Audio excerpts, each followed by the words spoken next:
question is, what was removed and why? Let us go back to where it began.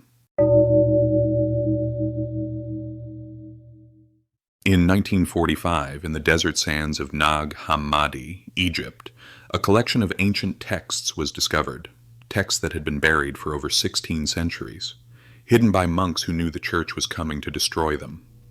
Among those texts were fragments of prayers, teachings, sayings of Jesus that never made it into the Bible, you know. And in those fragments, scholars found something extraordinary.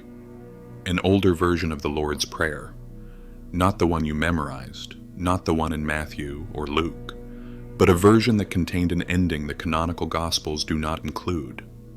In Aramaic, the language Jesus spoke, the prayer did not conclude with, "For thine is the kingdom, and the power and the glory forever."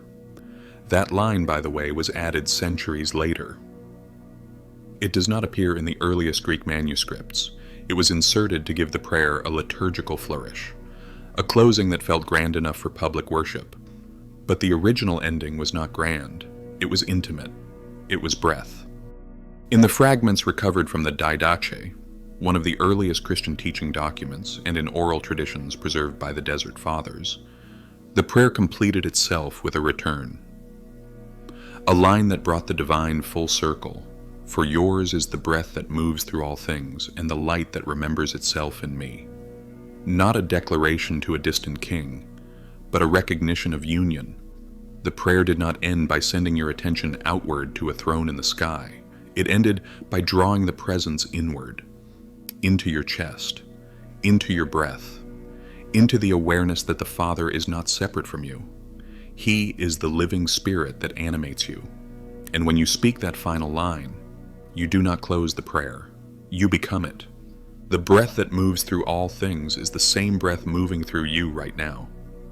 The light that remembers itself in me is the Christ consciousness awakening inside your own awareness.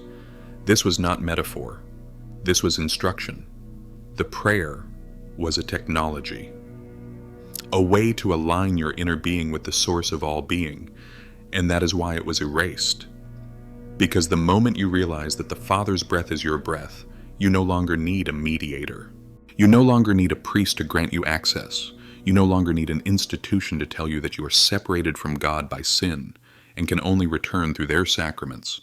The prayer itself becomes the bridge, and you, speaking it, become the temple. So they cut the line.